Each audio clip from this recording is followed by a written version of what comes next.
What's up, everybody? This is Whiskey in the Six. I'm Rob. I have for you guys today Oban Little Bay. Alright. This is bottled at 43%. It is a Diageo product.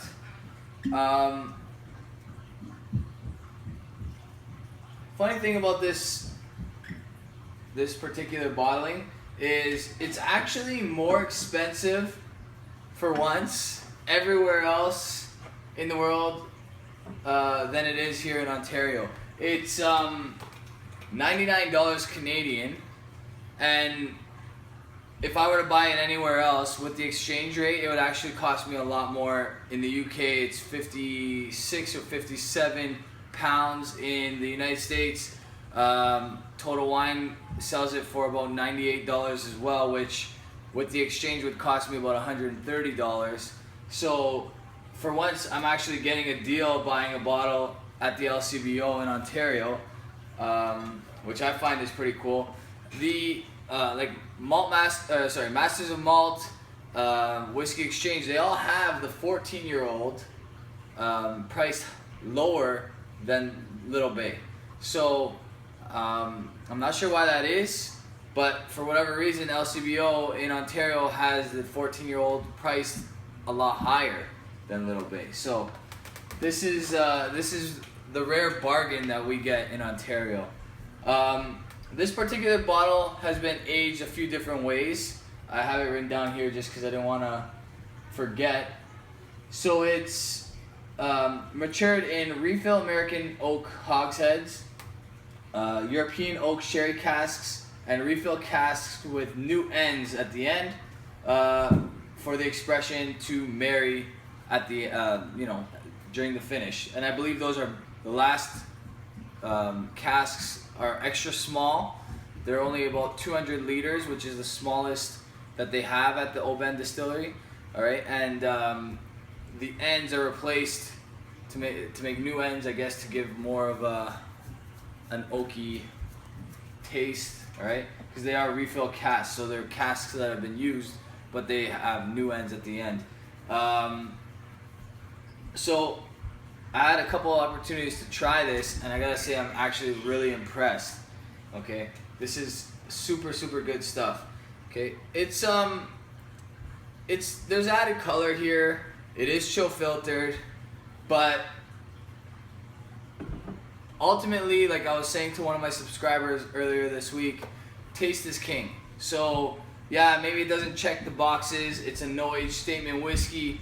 All right, it's chill filtered, it's got added color, but at the end of the day, for me, it's all about the taste. And if it tastes really good, you let that other stuff slide because you want a good tasting scotch. It could check all the boxes and suck, and really, who wants that? Nobody.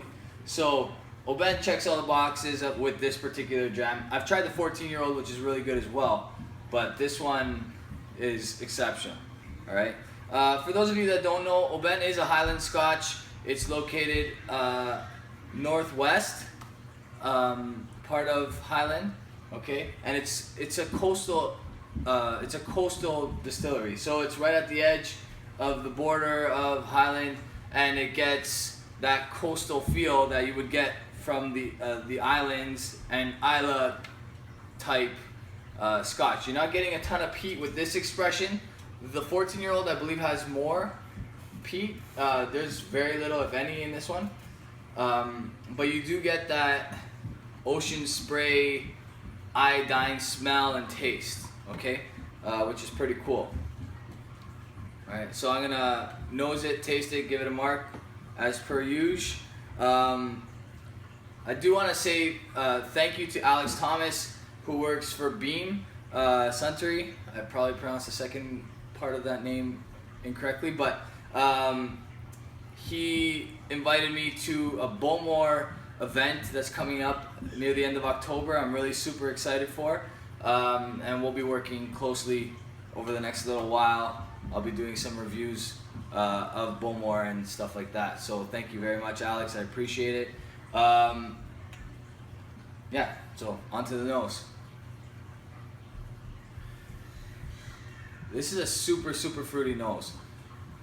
Get some apple, dark fruits, a little bit of peach in there.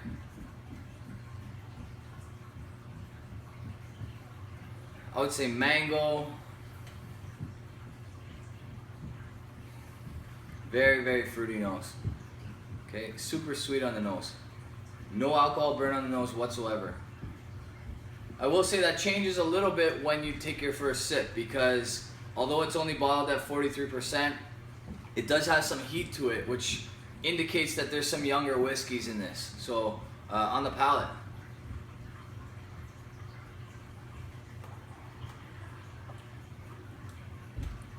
Super fruity, malty on the entry. Like I said, it's got a bit of that heat. It's got some kick to it for 43%. It's got like a 46% kind of kick to it. I apologize for the noise upstairs. My son and wife are probably playing or something. So like I said, it's got a serious kick to it. All right, but nothing off-putting by any means. And it's got an oaky finish, and the oaky finish like continues on. You can tell there's that new oak in there. It's got that new oak influence from the new ends of the small barrels. Okay.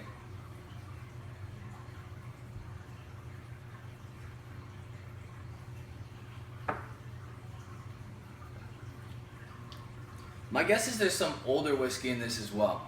Probably a balance of like maybe 10-year-old and 16, 17-year-old whiskey. I'm not 100% sure, but it's got all the characteristics of an old whiskey and a young whiskey, but really, really, really captures the greatness from both.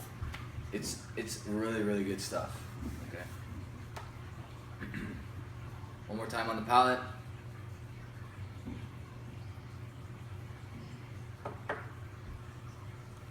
I love the grassiness to this one. It's a nice malty, beautiful grassy note that you pick up. There's some chocolate in there as well, a little bit of cocoa, but dominant on fruit with a nice maltiness and a nice oak finish. All right, really, really good stuff. If you haven't picked up a bottle, you live in Ontario and you want your first deal when it comes to Scotch, this is a really good deal. Okay, for $100, I can name a dozen whiskeys that cost a lot more than $100 and do not taste as good as this. All right, Diageo did it right this time. They bought Oban. I'm not exactly sure when, but this is a great product. I haven't tried anything from Oban that I didn't like, so kudos to Diageo. I'm gonna give that an A. All right. Obviously, the way I've been talking kind of alludes to it, but yeah, definitely an A for me. As you notice, I tend to give my marks or my whiskeys good grades. That's because I tend to buy whiskeys that I know I'm gonna like. I know that doesn't really sound fair, but really, who wants to have a whole bottle of something that they're not crazy about? Nobody, right? So I buy whiskey that I really enjoy because I'm gonna drink it eventually, or I'm gonna share it with friends, and I want it to be good quality whiskey. So yeah, my marks tend to be a bit higher, but that's because I want to buy good stuff. All right. When I do get the opportunity, a friend lets me borrow a couple things that he doesn't like. For example, the Crown Royal Apple. That's when you'll see some of the lower marks that I do give. All right, that'll happen shortly. I have a serious lineup. I also bought a new Glen Farclas 12-year-old. It's a different 12-year-old than the standard bottling. It's a vintage bottling for, I believe, soldiers. I'm gonna double check. I'm gonna do a little bit more research. There's not a ton out about it. It's relatively new. It just hit the LCBO shelves.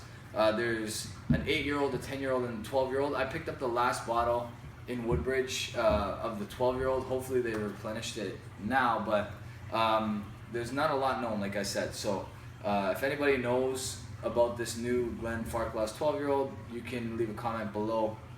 Also, if you've tried the Oban Little Bay, please leave a comment below. I really like it. I'd love to know what you guys think. Yeah, and the same goes. Whiskey in the Six, at Whiskey in the Six on Instagram, at Whiskey_in_the_6 on Twitter, Rob Reviews on Facebook. This is an A. Please leave comments below. If you like this video, subscribe. My subscribers keep climbing, so thank you very much. And the comments per video keep climbing as well, so I really appreciate that. And if you've commented before, you know that I do my best to get back to you guys. I really appreciate you guys watching. Cheers.